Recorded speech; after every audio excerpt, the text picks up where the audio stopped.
wondering what you got for me. Egyptian cotton, it's hard to beat, my lady only. I'm wondering what you got for me. Egyptian cotton, it's hard to beat, my lady only.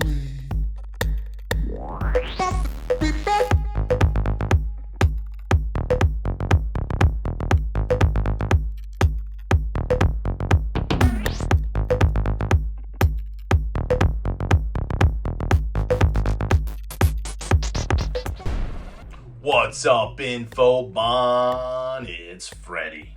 A big heartfelt Jinkuya Barzo to our tens of viewers that have launched us into the top 10 YouTube sports card investing shows. Hosted by a Polish-American girl dad. Today we're going to discuss the Cavs' astonishing deal for Donovan Mitchell. Shall we examine how the Knicks managed to brick their pursuit of Spida? Yes, we shall.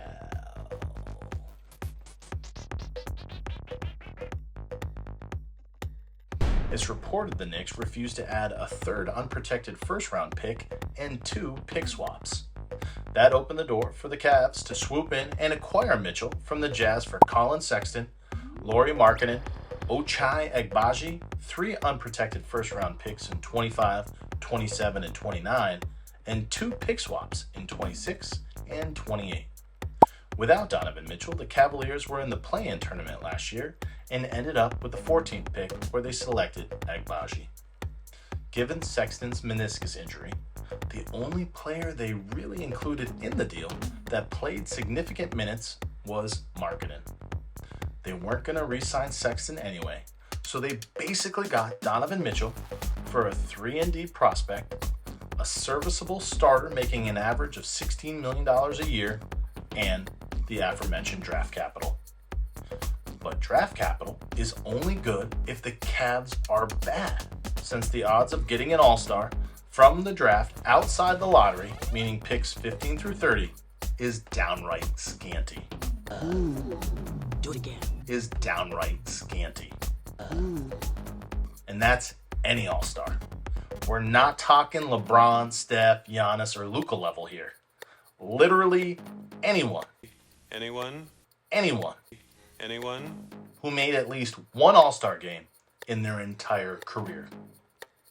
If we look at the first 20 drafts in this century, from 2000 to 2019, since it's a little too early to see if any of the non-lottery picks from the last 3 classes, 20, 21, and 22, will become all-stars. There have been 329 non-lottery first-round picks. Again, these are picks 15 through 30 in a normal draft year where a team doesn't forfeit their first-round pick for some form of Shenanigans? The odds of finding an all-star, again, not a perennial all-star, just someone that made at least one all-star game in their career in the first round of the NBA draft, outside the lottery, is 5%. What did you say? Only 17 NBA players drafted between picks 15 and 30 in the last 20 drafts have made at least one all-star appearance out of 329 players drafted with those picks. And their names? Jamal McGlure, Zach Randolph, Tony Parker, David West, Josh Howard, David Lee, Rajon Rondo, Kyle Lowry, Drew Holiday, Kawhi, Nikola Vucevic, Jimmy Butler, Giannis, Rudy Gobert, Pascal Siakam, DeJounte Murray, and Jarrett Allen. That's it. So the Knicks reportedly lost Donovan Mitchell, already a 3-time All-Star at the age of 26, for refusing to include one more additional first-round pick and 2 pick swaps. Think about that. That's just dumb. Most likely picks and swaps that would fall outside the lottery, which we already established have a 5% chance of turning into an all-star like Donovan Mitchell. 100% chance of getting a Donovan Mitchell, or a 5% chance of getting a future Donovan Mitchell. I'm no basketball Einstein, I be. but I know what statistic I prefer.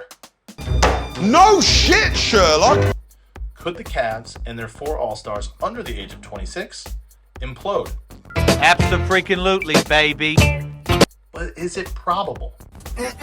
No, no, no, no, no, no, hell no, no, no, I refuse, no. Darius Garland is signed until 2028. Mitchell and Jarrett Allen are signed until 2026.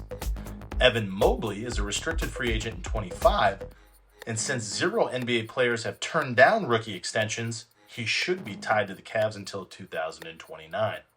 That means odds are, at the very least, Garland and Mobley will be with the team through 2 of the 3 unprotected picks and both pick swaps. The 26 NBA draft would be the first draft where Donovan Mitchell and Jarrett Allen aren't under contract if neither signs an extension.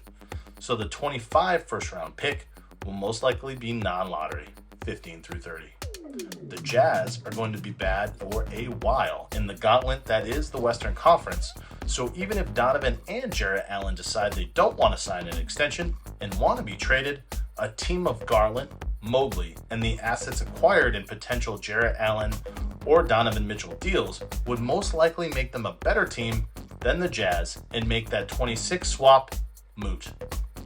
We can't predict the future. Johnny Manziel will become even bigger in the city of Cleveland than his buddy and business partner LeBron James ever was. Give me Josh Freeman, who was the 17th pick in the first round, over Cam Newton, who was the number 1 overall pick. One day soon, RG3 will be better than Aaron Rodgers. I said it, and I will stand behind it. But first-round picks are also only as good as the executive team making the selections.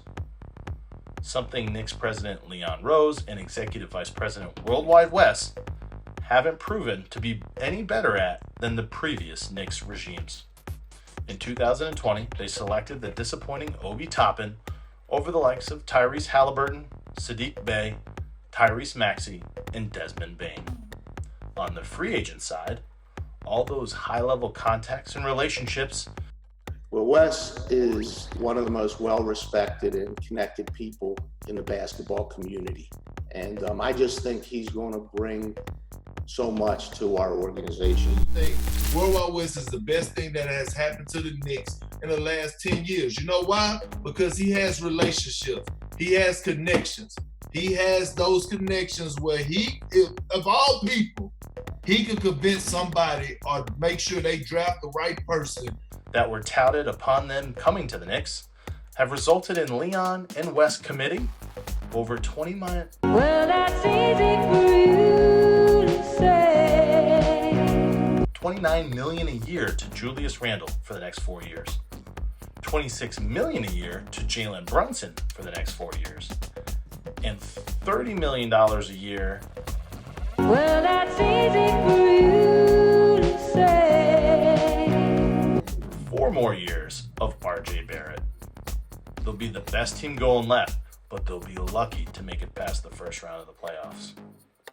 And a core of Randall, Brunson, and Barrett is not going to attract a star. That ain't gonna happen in no damn lifetime.